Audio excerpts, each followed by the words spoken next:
You came to church and there's some people that are going to get on your nerves. Why? Because we're all messed up. We're all in process. And we've got to understand that about each other. If you've been with us for a while now, we've looked at Adam. We've gone from Adam to Noah, from Noah to Abraham. And Abraham, Genesis chapter 12, there's this promise. I'm going to make your name great. I'm going to give you a land. I'm going to make a people out of you. And from you is going to bless all of the nations of the earth. And so Abraham has Isaac. Isaac has Jacob. And Jacob has these sons, which become the 12 tribes of Israel. They begin to grow in number. There's a famine in the land, and they find themselves going to Egypt to get some food. They begin to multiply even more. The Egyptians see that they're growing stronger, that there's some favor of God on their lives, and then they enslave them. They spend the next 400 years in Egypt in slavery. Moses rises up through a series of all these different events. God leads the people out of Egypt. First stop is not the promised land. First stop is in the desert to this mountain to meet with God, to worship him, where he gives them the 10 commandments. This is how you should live. This is what it should look like before you even get into the promised land. We're given the book of Leviticus here. In that book, we find all of these laws and things regarding the tabernacle and festivals and how God wants his people to relate to each other and relate to him. Then we're given the book of Deuteronomy, and Deuteronomy is really 3 big sermons of Moses, each one of them with kind of the same theme, and that theme is this: don't forget. Don't forget God. Don't forget all that he has done for you already. He brought you out of Egypt. He brought you to this place. And so 3 times in the book of Deuteronomy, he preaches the exact same sermon, which I thought would be, hey, what if I did that 3 weeks in a row?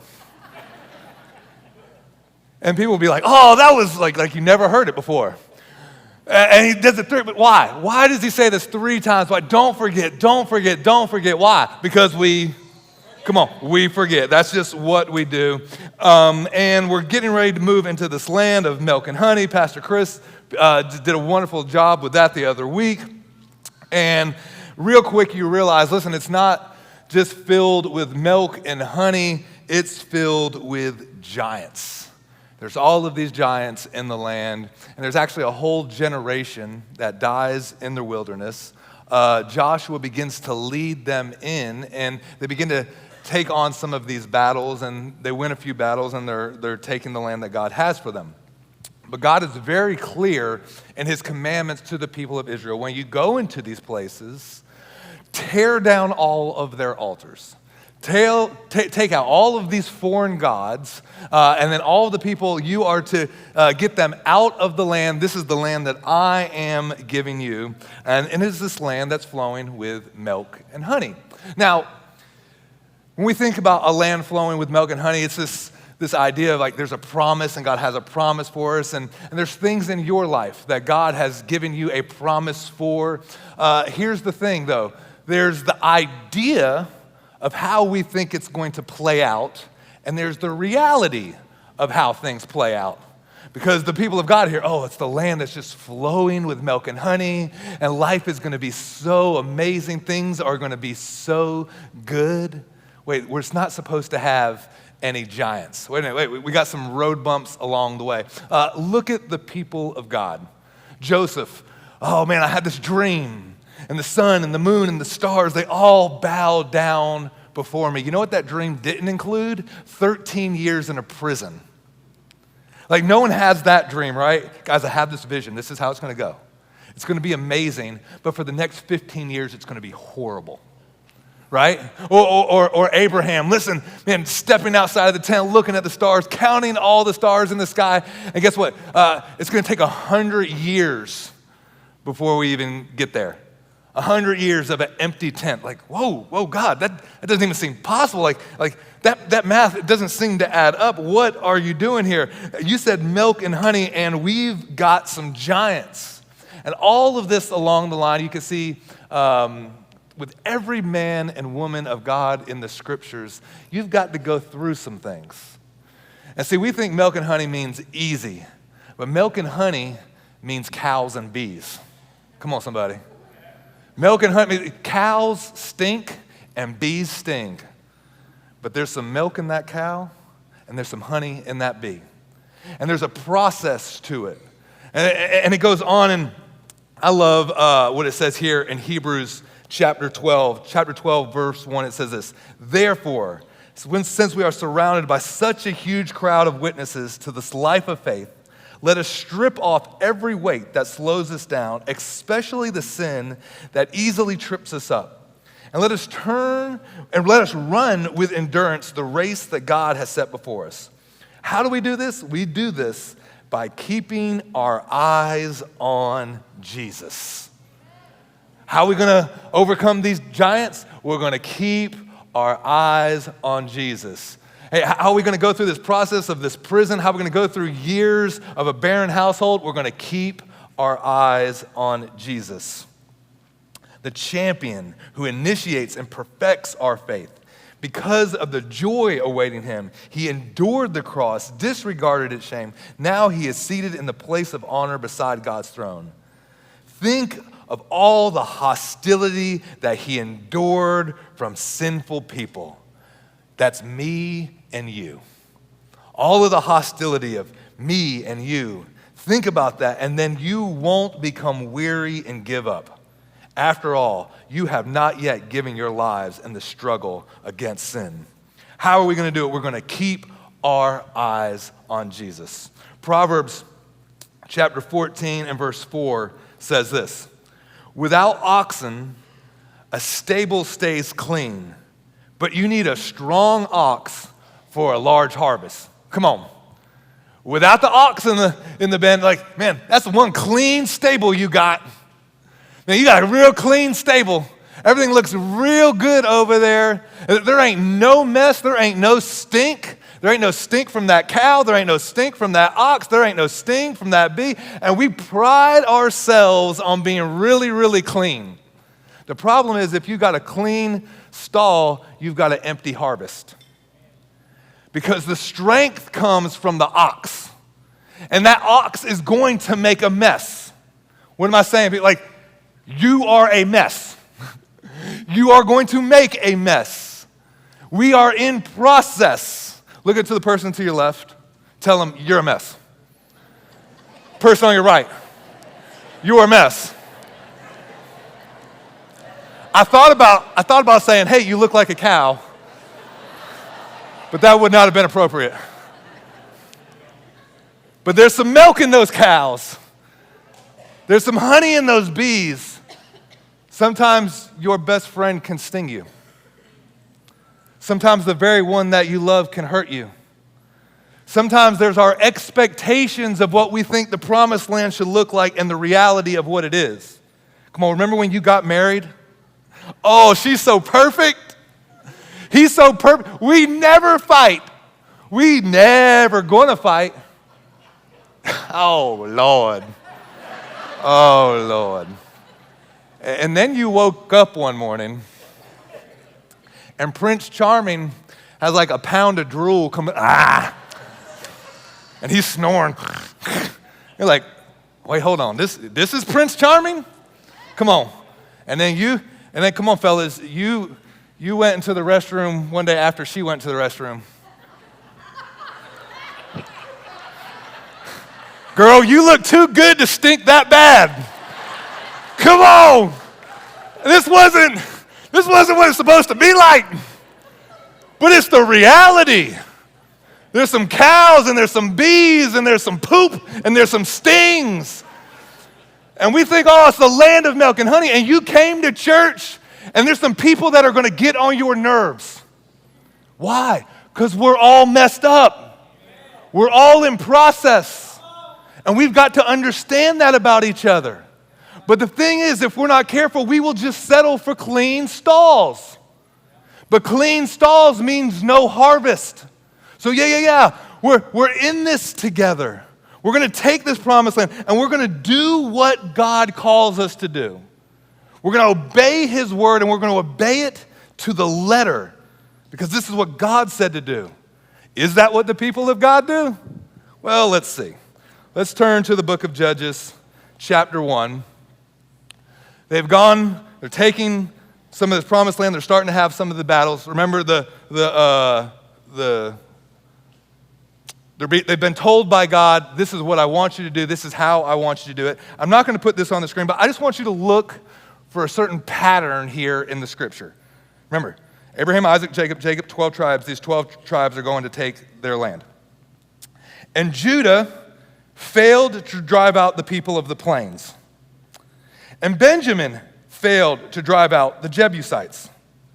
And Manasseh failed to drive out the people living in Bethshan. And Ephraim failed to drive out the Canaanites. And Asher failed to drive out the residents of Acho. And Naphtali failed to drive out the residents of Bethshem. And the tribe of Dan failed to drive out the Amorites. Are you seeing a pattern? They failed to do these, and it goes on to say they even took some of the place, they left some of the altars up. They took some of the people and they made them as slaves and servants to them. And so you kind of, if this was the basketball score and there's 12 tribes, it would be fail, fail, fail, fail, fail, fail. But there's one glimpse of hope. And the glimpse of hope doesn't come from an entire tribe. It actually comes from one man. And that man is Caleb. Now, here's what you got to know about Caleb. Caleb is the oldest guy in Israel right now. A generation has died in the wilderness. Caleb and Joshua were the only ones that said, listen, our God is bigger than these giants. We can take these giants. We can take these lands. Everyone else said, no, we can't do it. A whole generation has died. He's now 85 years old. And it says this about Caleb. And Caleb drove out the people that were living there. We got one man that's doing what God called him to do. And he's the oldest guy there. Everyone else is like, we're going to leave certain altars. We're going to leave certain spaces. We're not going to tell all of the people to go out from this land that God has given us. And here's the atmosphere of the day. Because they're going into this land, they start to have a few wins underneath their belt. They go in and some walls fall down. And some people get out of their land, and wow, we're doing really good. We got 2 wins, we got 3 wins, we got 4, 5, 6 wins. And so all of a sudden, they start lightening up the standard. It's okay that we don't fully drive out the people. It's okay that we don't tear down all of the altars. And this goes on and on and on, and they start slipping. And I'm here to tell you, church, sometimes the biggest obstacle in your life is yesterday's success. Because you have a few wins under your belt. Because you didn't do what you did, and I'm doing okay because I didn't cuss out my neighbor today, and I didn't kill anybody today. And see, we want to clean up the outside with all the time. Like, no, I want to get to the heart. I want to clean up the inside. But we're content with just having some clean stalls. As a matter of fact, the scriptures will go on, and later on when David becomes king over Israel, he does just this. He starts to have some wins under his belt, and the scriptures say this, and the time when kings go to war, David stayed home. And you know what happened when he stayed home? He went up in 5 minutes on a roof, and he's spotting Bathsheba. Next thing you know, he's killing people. He sends one of his best men out to get killed. All of this collapsing and falling apart. Why? Yesterday's success. Leviticus 6 and verse 12 says this. There's these laws that are being given to the priest. And as the priests have this altar and they got to offer up these sacrifices to God, it says this in Leviticus 6:12. The fire on the altar must be kept burning. It must be kept burning. It cannot go out. See, it's one thing to start a fire. It's another thing to keep a fire. Anybody can just start a fire. It takes a little bit of skill to keep a fire. Just a few days ago, it was one of those moments where I was getting with my kids, and my kids have this list of all of the life lessons that they want dad to teach them before they turn 18 and go off to college. And so Kobe has her list and Reese has her list. And these are things that, listen, as a father, I just want you to learn some of these skills. And one of the skills that they wanted to learn was how to start a fire. And so I thought, all right, girls, today we're going to learn how to start a fire, and we're going to go out and we start stacking the sticks up, and we're going to make a little teepee fire, and we're going to do this, and I have this certain type of wood that it just burns hotter, and we're going to do. And Kobe looks at me and she says, well, Dad, where's the gasoline? I'm like, we ain't using no gasoline, girl. We're going to start this fire, and I'm going to show you how to do it. She's like, but Dad, I just want it to go boom. I want the gas, I want to pour the gas, I want the thing to go, and I want to see it. I was like, but here's the thing, child, if we put the gas on there, yeah, it's going to go boom, and then the fire's going to die out in 5 seconds. But it'll look cool, Dad. And then the pastor came out, and that's the problem with this generation. You just want things to look real cool, and you want the fire to go, but you got to learn how to tend the fire. Dad, just pour the gas on it. But isn't that how we come to church on Sunday morning sometimes? Come on, Pastor, just tell me a good story. Come on, Pastor, just make me feel good for the next hour so I can have a real good flame. See, it's one thing to be on fire on Sunday morning. It's another thing to carry the coals on Tuesday afternoon when your boss is cussing you out. It's a whole nother story to be able to carry the coal and carry the fire when you're 85 years old and you're saying, no, that land God has given me. See, you don't get to be 85 years old with a fire in your soul if you haven't learned how to carry the fire of God in the darkest days of your life.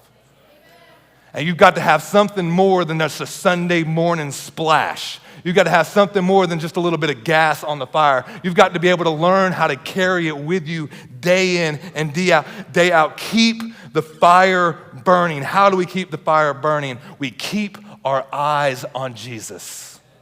And when we keep our eyes on Jesus, we're no longer just looking at the giants in the land. We're not just looking at the doctor's reports. We're not just looking at the things that are going wrong, but we're looking at the bigness of our God. And because God said, I believe it, and now I'm going to follow through with radical obedience. This is the land. This is what God said to do. We are going to drive out these foreign gods. We're not going to pick and choose which altars get to stay. And yet, isn't that what we do? Well, God's okay with this part of my life being in sin. God's okay with me doing this because, everybody else is doing it. God's okay with this. No. Tear down the altars. Get the people out of the land. We refuse to settle for just clean stalls.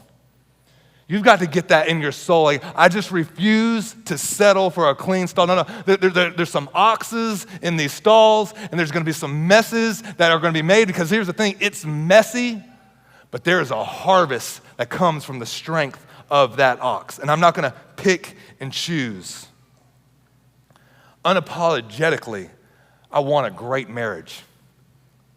Unapologetically, I want a church that is passionately in love with Jesus and disciples that are making disciples, that when we look at sin and we look at temptation and we look at the weight of these things and we say, no, I want to flee from those things. I don't want to even have a part of them in my life.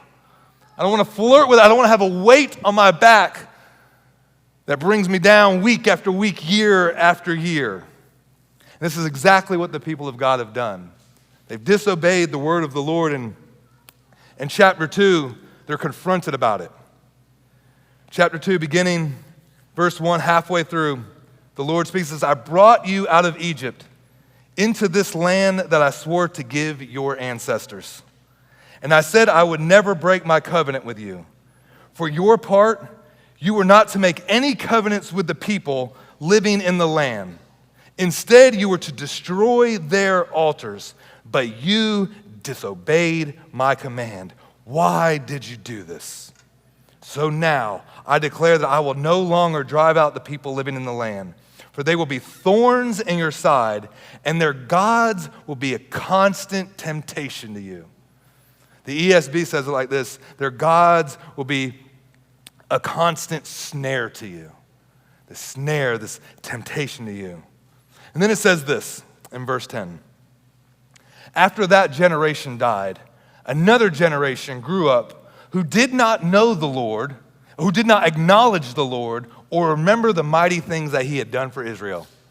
So there's a generation that didn't walk through the Red Sea, that didn't see, that didn't go through the slavery of Egypt. And there are 2 generations past this, and generation after generation, and this is, they no longer acknowledge the Lord, which is interesting that this is how the book of Judges starts.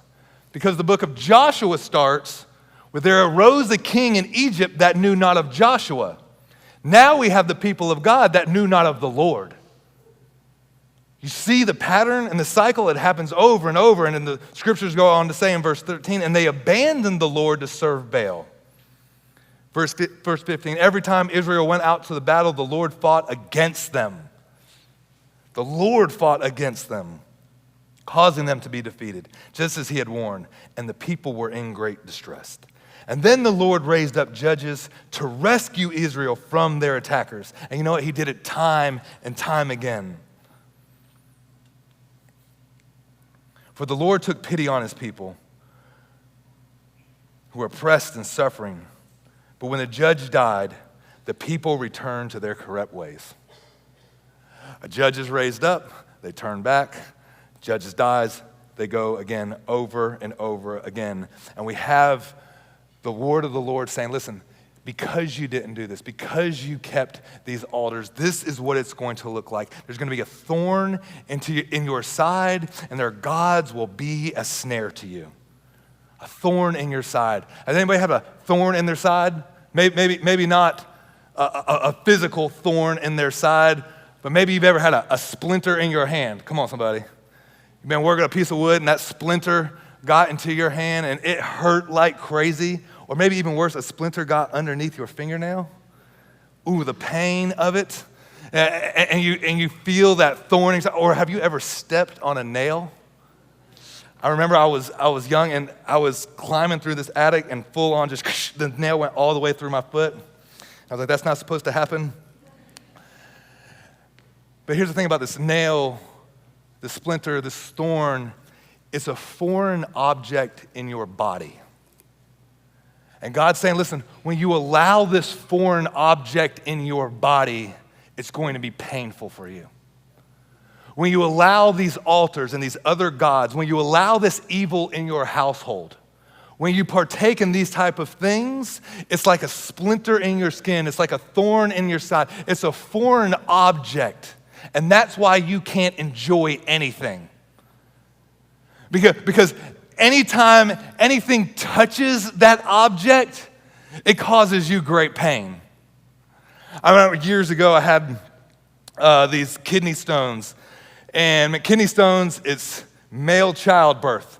It is the worst pain I have ever experienced in my life. And I had this one kidney stone that it literally got trapped in the vein as it was getting passed.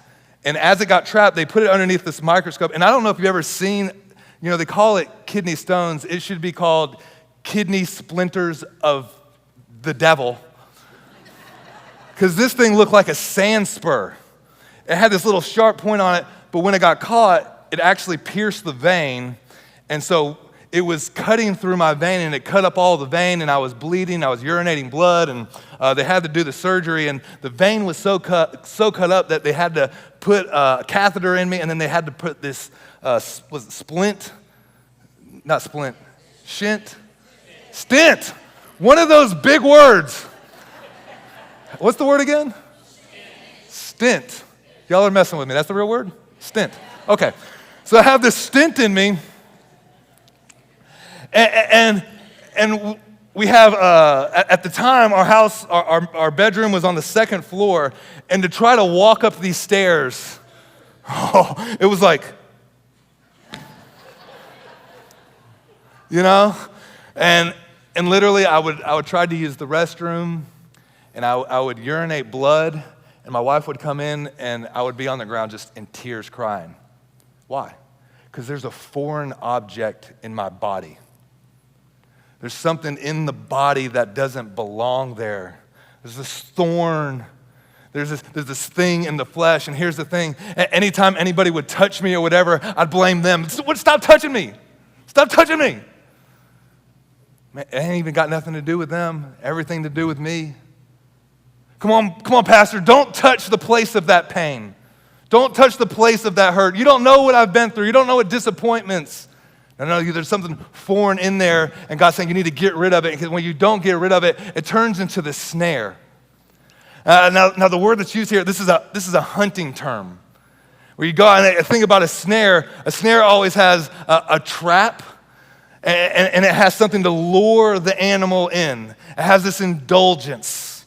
Y'all remember back in the day, I know we don't really talk about it now because of all the animal rights and all that stuff, but there used to be this thing called a rat trap. A little piece of wood with a little metal on it, and you'd put that piece of what? Cheese. Yeah, you put that piece of cheese onto that trap, and it'd lure that constant temptation. And that rat would come out, and it would say and go, bam! And just splat him, got him. And the Lord says, that's exactly what you're doing. You're setting your own snare.